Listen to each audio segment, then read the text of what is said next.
What's up, everyone? Alex Corey here. We are up in Whitetop, Virginia. It's an early birthday weekend. I come up to the Creeper Trail to do some camping and some biking, and there's a beautiful national park up here, which is Mount Rogers National Recreation Area in Grayson Highlands.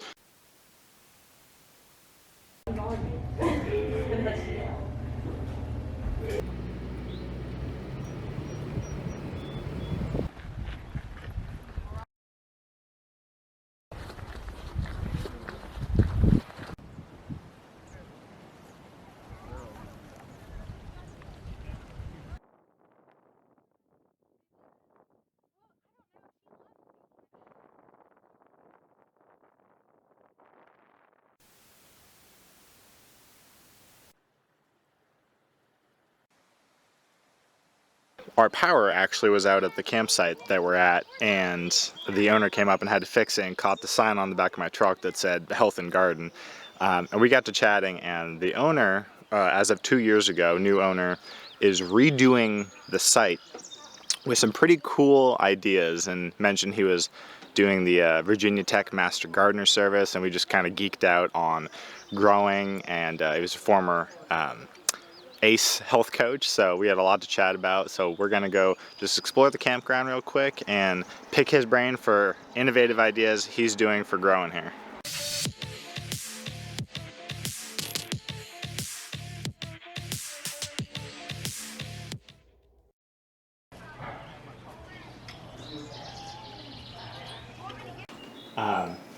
The English name again? Just where you're from and your... Oh, I'm Norman of Scarcroft. So I'm originally from Yorkshire, England, and the village we lived in up in Yorkshire is called Scarcroft. That's so cool. Yeah. Do you ever introduce yourself as that? No, only a couple times. Yeah, just a goof. Yeah, just as a punch. Yeah, just for fun. And my mom's main name is Neville, and we're direct descendants of Richard Neville III, which is Neville is French Norman for new village. Okay. So we're also descendants of Vikings. So when you go far enough back, yep. About around 800, 780, when some of the Norsemen and the people coming down from the Vikings were raiding and pillaging England. Yeah. Wow, okay. Yes, I guess that was a career path. You got some lineage. Yeah. Okay. And my grandmother, her maiden name was Wallace, and she's Scottish, and she was a direct descendant from William Wallace. Are you serious? I swear to God. You gotta do some big things in your life with that. Jeez. No, no pressure. No, you know what? I'm happy. I was gonna say this is big enough. Big enough. This is great. Yeah. So, anyways, you got everything. Yeah, This is a program through Virginia Tech. Yep. And it's the Master Gardeners program. That's the thickest book I've seen in a long time. It's a full semester. Yeah. It's 16, I forget how many weeks we have. Probably 4 months, 16 weeks. Yeah, it's like 16-week course. And it's awesome. And one of the chapters that we just covered was where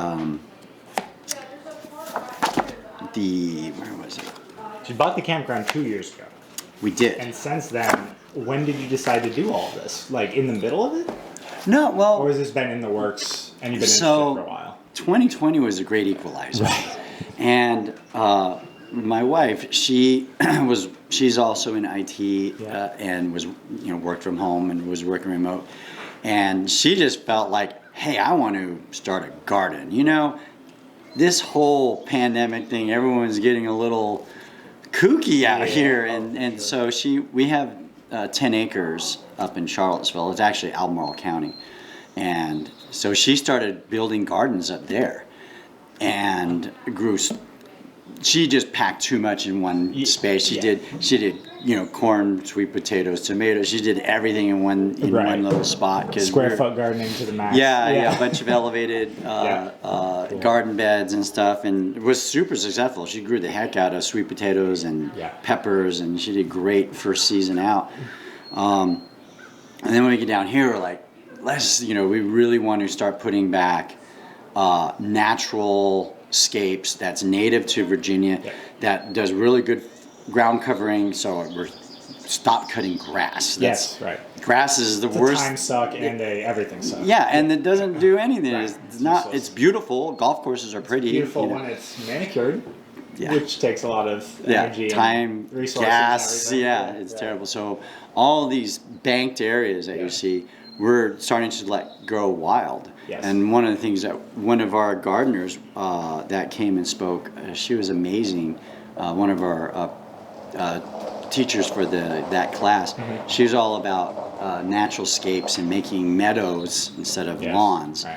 And so we're going to be working with her and creating all this really cool. You got the plan already. Yeah, Okay. yeah. We already have a plan already, and we're also going to be building some really cool, flowy, little tracks down the sides of the mountains too. So we're super psyched about For that. like a mountain biking. Mountain biking, Yeah, Yeah, you pump can track. have a hub here. You could bring your DJ bike or your BMX bike, and be like a little. We're hopefully building a pump track's a giant amount of time. Yes. So we have an area picked out for a pump track, but we think we're going to abandon the pump track and just have that where all the flow trails kind of end into this one area.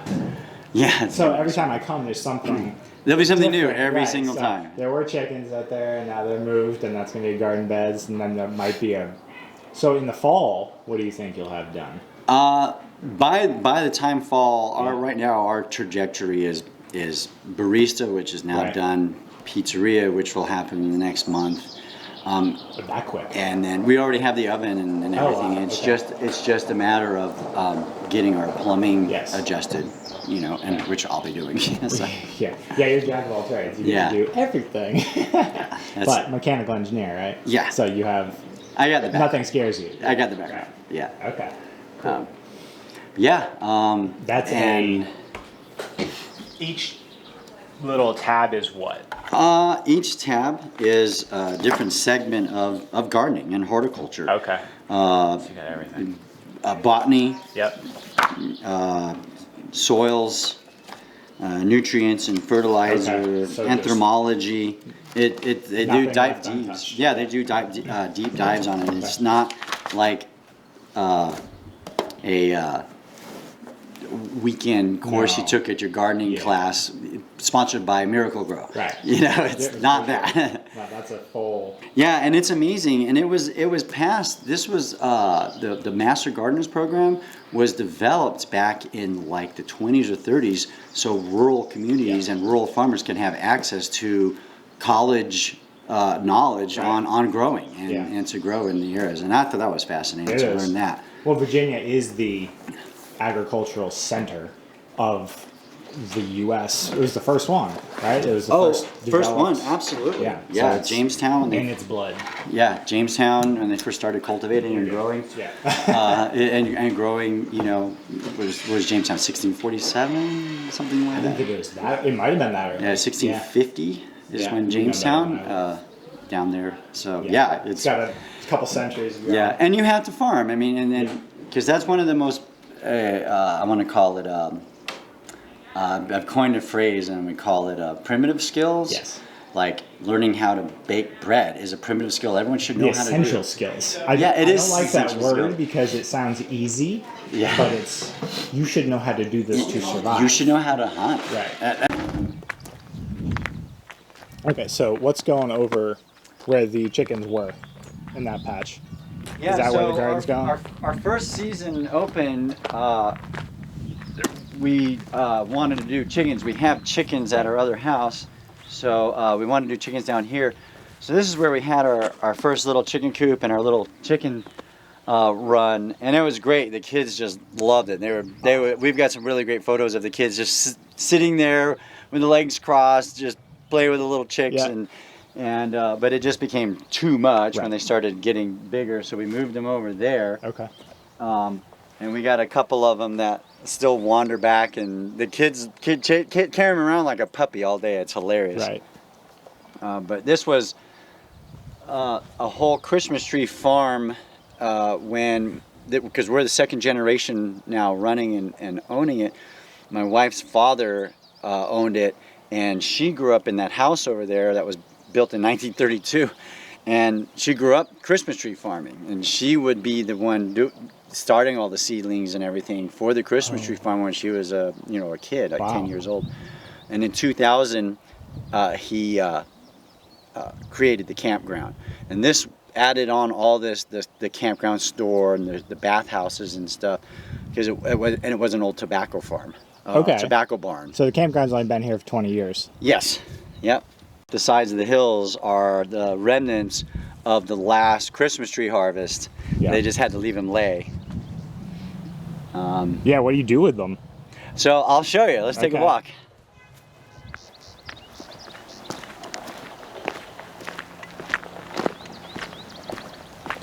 This place is night and day between 8 o'clock and 11. Clears out real fast. The majority of our guests are out of the Charlotte area. Gotcha. And so they have about a 3-hour push to get home on a Sunday after riding the trail, the Creeper Trail. Being fried and tired, so they punch out early. Yeah, I don't blame them.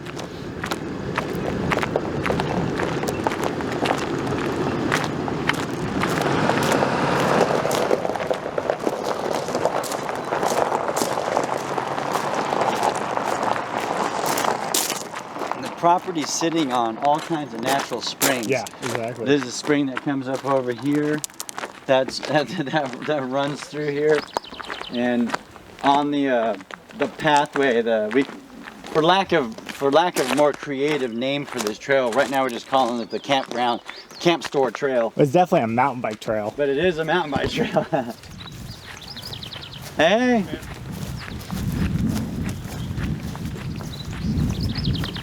Yeah, I always choose the campsite right next to this so I can just bomb down on my bike. Yeah, it's beautiful, yeah. And again, back to the permaculture. Mm-hmm. Yep. This is another big spring we have here. I didn't even notice this. Yeah, because we've been trying to manage it and get the weeds and stuff knocked down. But it's going to be, when we get it all cleaned out, we're going to yank out all the old Christmas trees in there and cultivate this pond and keep it really organic, but put some benches or some seating around here and actually do some shade, so it'll be a really cool place to come hang out and just zen out. Where does the water flow to? It dips back underneath and then kind of oozes again over into that culvert. Okay. And under that culvert we had to run 12-inch culvert all the way through the parking lot out to a big collection box down by the road, because this back area was a swamp. Oh. Yeah, there's like 4 springs right there. So we had a company come, an excavating company, because I don't have that kind of equipment. Yeah.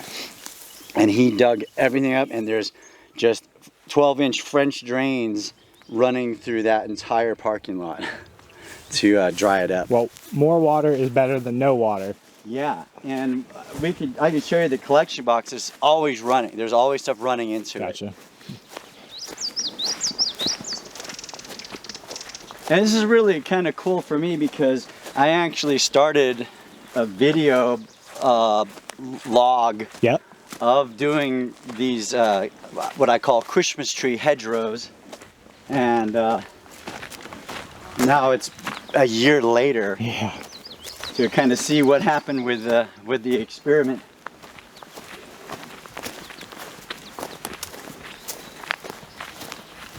Who ended up chopping all the trees down? Is that you or your father? So after my father-in-law passed away, another local Christmas tree company came in and bought all the trees and did all the work.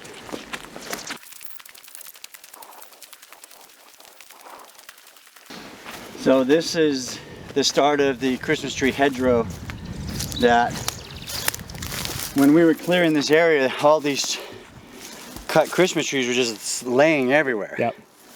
So I started just piling them up in an intentional design for a couple of reasons. Right here, the slope of this top drops pretty severe at this point. It becomes, pretty steep. Yeah. And so I wanted to start, almost a kind of terraforming you know, with just letting the pine trees sit there and the growth up through it every season, and it'll just be a natural hedge. And it's gonna be a wind block. I would imagine once it gets Yeah, big enough, right. it will be, because this bowl we're in, the wind just turns circles. It does. It's Yeah, I crazy. noticed. And this is a really great spot for your echo through this valley too. I've had a really good report. And it depends on humidity and the way the breeze was blowing. Otherwise you won't get an How far echo sound will back. travel? Interesting. Yeah. Oh, I hadn't tried that before. Yeah, I heard it off of that side. It bounces. It's super great. Whoop! You That's get a full report Yeah. back. But yeah, so this is it, and it provides a really great bird sanctuary. Yeah. I noticed. We're on a migratory path, so we get all kinds of beautiful little, I don't know what they are. Warblers or Bluebirds, yellow birds. You saw the hummingbirds. yeah, some fluorescent ones probably. Yeah. I'm sure you get all the warm weather songbirds, warblers. Yeah, it's tons beautiful. of sparrows. Yeah, Yeah. it's beautiful. Plenty of woodpeckers. Oh, they're living in our barn. We Well, hear them rattling in it's an the old barn. morning, hammering on the inside the walls. I have to get them They out. thank you. Yeah. I'm sure. Yeah, no, I have to get them out. Yeah. Now this view is pretty. It wouldn't be the worst thing to wake up to every Well, morning. let me show you. Funny you should say that.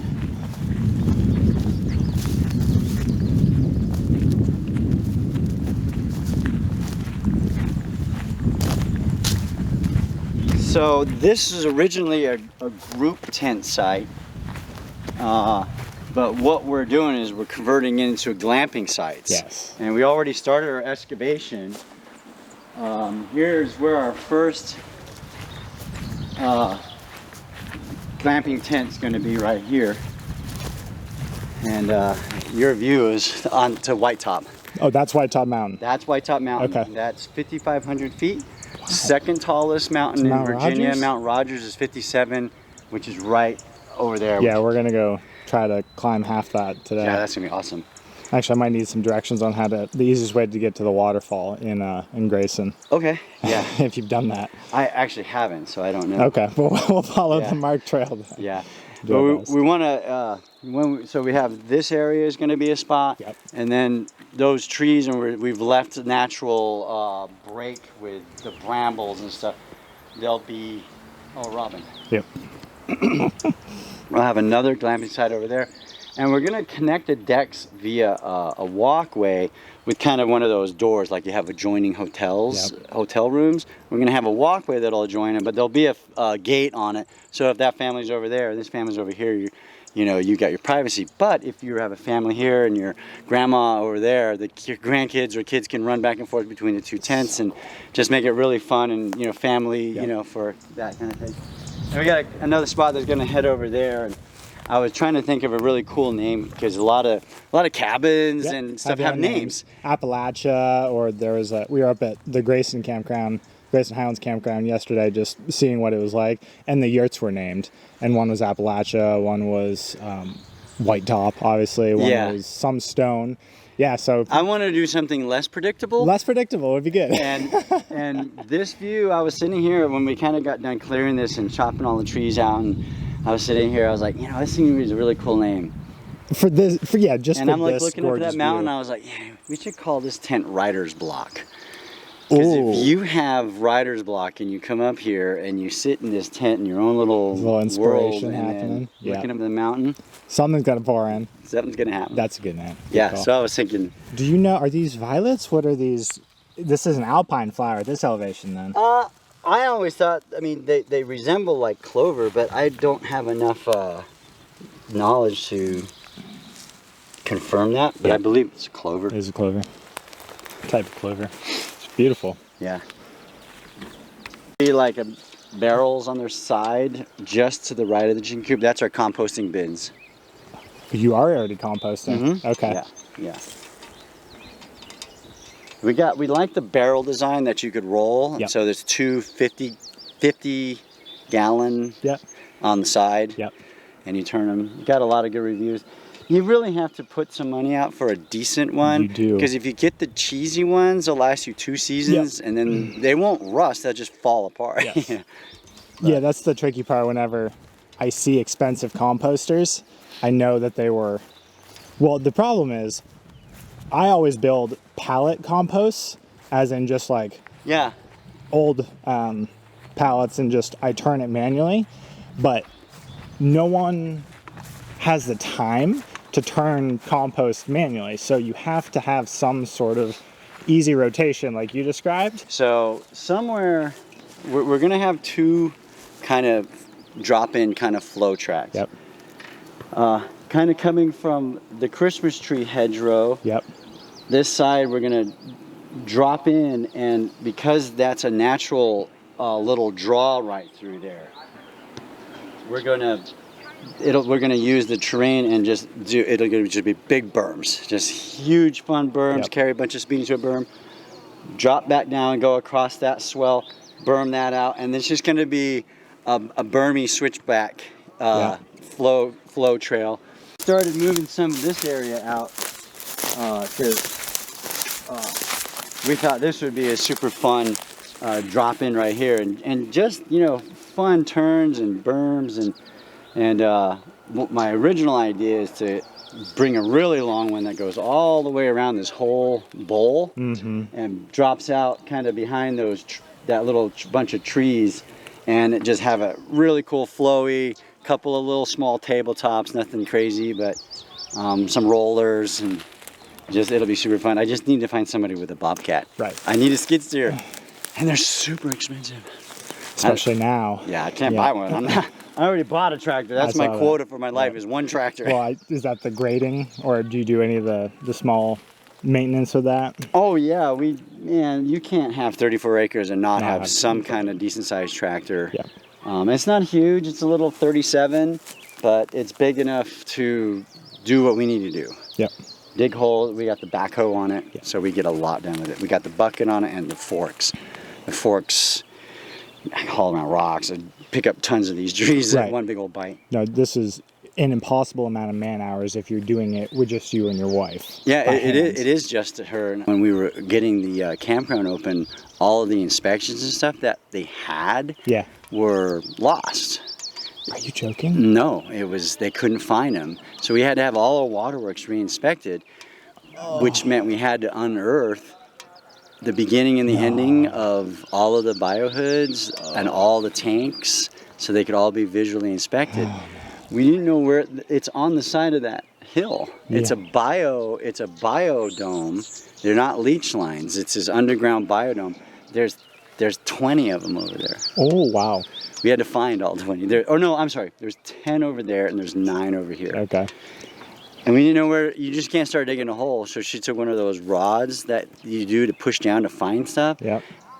And we had to do it by hand. All along the hillside. All along the hillside. So I was still commuting because I was still working at UVA. So I would commute down here and on the weekends. And during the week while she was here, she would just use that probe and then put orange flags on where she found it, and then we would come up here and dig. We got 20 holes, 6 feet long, 6 feet deep on the side of that ridge. Well, they backfilled them now for the inspections, and we had to do the same thing up here.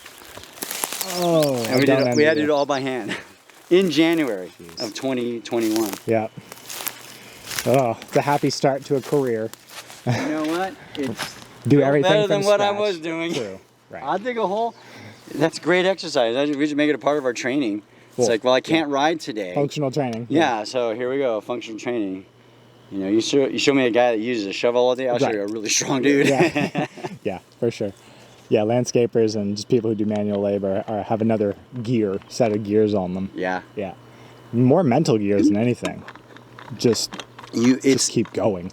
You know, and the tortoise and the hare is so accurate, because if you could pace yourself and realize this is a marathon, not a race, and you just take little bites, at the end of the day you're tired, but you're not burned out so much that you can't go back to work the next day doing the same thing. So and we got it done. I mean, we dug all that in 1 month, or no, 1 month.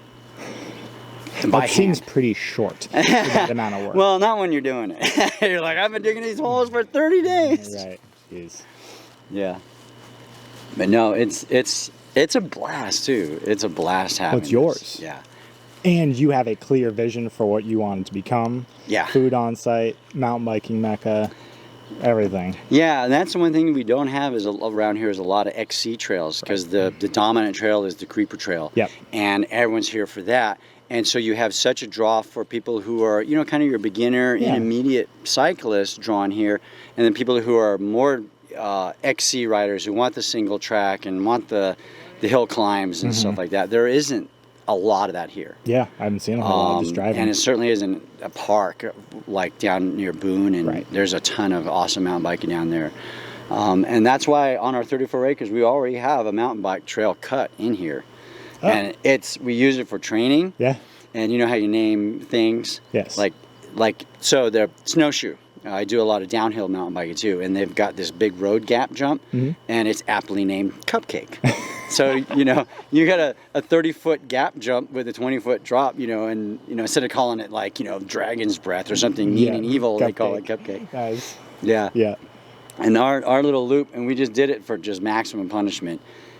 We start kind of at the bottom of that gravel road up here to the ridge, and we nicknamed that Punisher. And then you turn and you go up that it's quite steep, that little gravel part right there. Yep. And that's called Jeopardy. And then when you come up, there's a really long slog all the way to get to the top of that hill. And what did I call that? Oh, Soul Crusher. Yeah. And the last little bit is just a short little punchy, very, very steep. And I named that Cream Puff. Nice. Yeah. Deceptive names. Yeah, and then just cruise all around, and then you roll all the way around through a whole bunch of really cool trees, and it kind of drop down, and it drops you back out down by where the chickens are. Nice. And that's one of our first trails we cut. Well, I'm excited to try any of those next time I come. Yeah, we're excited. A little cooler in the fall.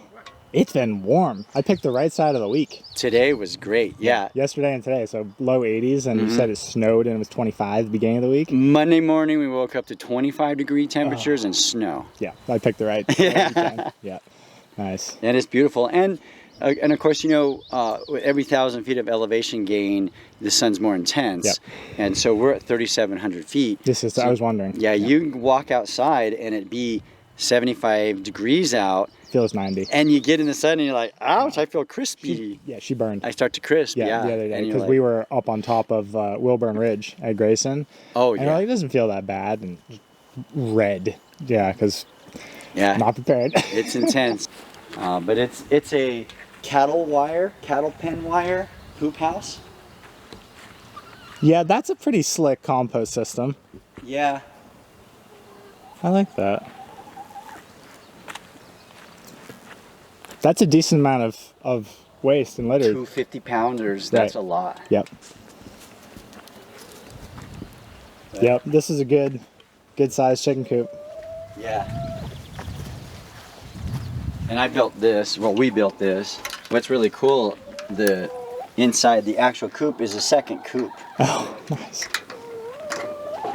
Because in the wintertime it was nothing for it to be 10 degrees up here. So we have another coop within the coop. Oh, nice. Hi, ladies.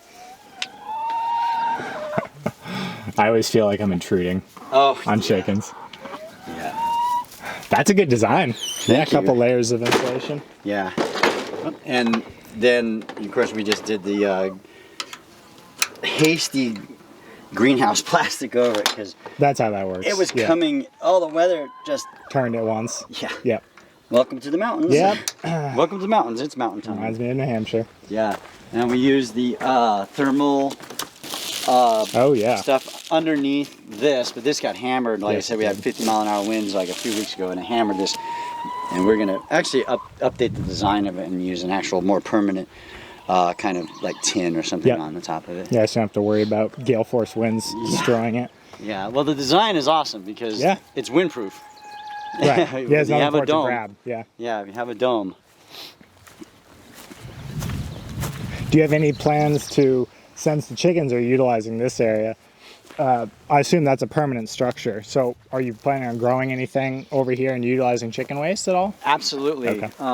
We're going to need to have our contractor that did all of our roads come in with his big giant tractor. Yeah. But we're going to terrace this all the way back. Wow. And back to your bioswales and because the one thing that you need to do, and I forget which engineer in Greece found this out, but you cannot control water or stop it. You can only divert it. Correct, yeah. Well, you can control it. You can utch it. Yeah, you can divert it, and control it, but you can't stop it or something like that.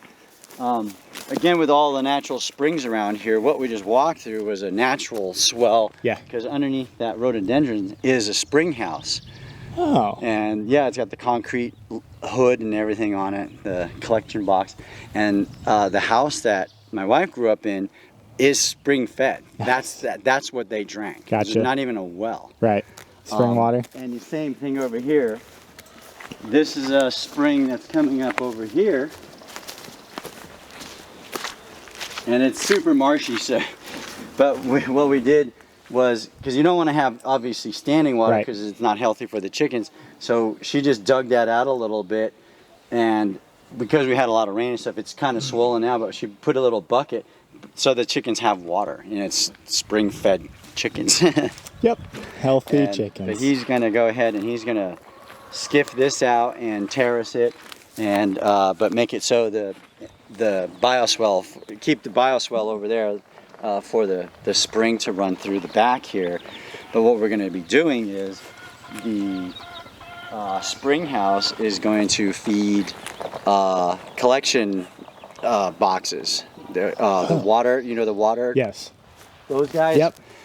And I saw a really cool design where they stacked like 3 of them on top of each other. Yep. Tall-wise. So you have gravity feed, which will feed our drip system in the greenhouse. Oh, perfect. Okay.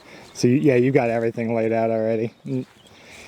On paper, in your brain at least. Yeah. What's the timeline on stages of that? So pizza, you said in the fall, getting your operation. Pizza in the fall and stuff like that. And pump track you'll be working on.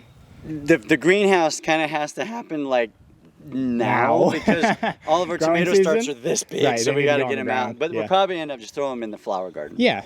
Yep. But yeah, that's kind of the plan. And as we're going through this, we're unearthing all kinds of stuff. There's tractor equipment everywhere. It's pretty cool being the second generation and coming into something that's been established by somebody that never threw anything away. Right. Because there's treasures everywhere. Right. There's treasures everywhere. The trash, so no one likes to see trash cans sitting around. And when you go to an amusement park or a state park, they're always camouflaged by some wooden barrel, and that's the trash can. So the trash cans that I've camouflaged, the one to the left of the mop sink, have you noticed what it is? No, I haven't paid It's a close John Deere attention. tractor hood. Oh! Yeah, I'll have to go look at that. Yeah, we can check it out. Good call. And the trash can, you know how trash cans have like a round hole on top to throw your stuff in? I camouflaged the trash can on the patio, and that I repurposed the wood that we were doing demo in the kitchen, and because they had a lot of wooden cabinets and stuff, which don't work in kitchens, not commercial kitchens. So we now have all stainless steel. But during the demo, I reclaimed everything, and the wood and siding panels that I took off, I reused for the trash can. And the ring on top, I'll let you see if you can guess what it's from. Okay. But again, lead AP, and I'm always wanting to try and recycle. How's it go? Recycle, reuse? Restore. Yeah, what is the third R? Yeah, something like that.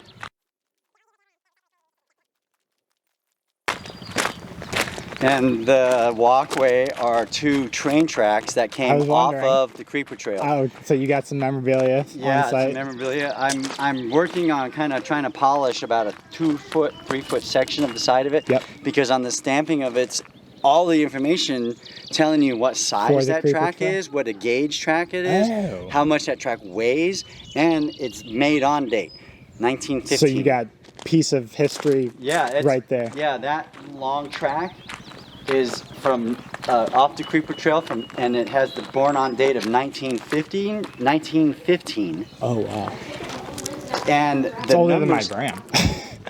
Yeah. Yeah, she was 17. And yeah. the really cool, the information on it, like you'll see like a 110. Yep. 110 means on a track that's long, it's a heavy gauge rail, and it weighs 33.33 pounds per foot. So that's 1,100 pounds on that rail. Interesting. And this is a spur line. This is a 75, and this one, I forget it was like 20 pounds of it. So this is only around 800 pounds. Cool. Yeah, it's super cool. To end, we are in Grayson Highlands State Park at the Cabin Creek Trail. If you can't hear me, it's because there's an amazing waterfall behind me. It's a 25-foot waterfall. I'll give you a better view in a minute. But just in closing, I bump into a number of incredible people that have the same mindset as John, that have land and are aware of the potential to make use of the abundant resources on the property and to create agro-tourism or agritourism, just to draw people into the natural wonder of the land that they're stewarding. John is going to be doing a mountain biking mecca, as well as doing a lot of food cultivation and his pizza business, and transforming that campground and a previous Christmas tree farm into an attraction where people can utilize the wonders of the land and take care of it for his generation at least. So I'm curious to see what it's like when we come back in the fall to do the Creeper Trail. If you're in the Western Virginia, Southwest Virginia area, stop by and say hi to John. The Virginia Creeper Trail Campground is 20 minutes away from Grayson Highlands. Beautiful drive, and the Creeper Trail itself is a 17-mile coast downhill.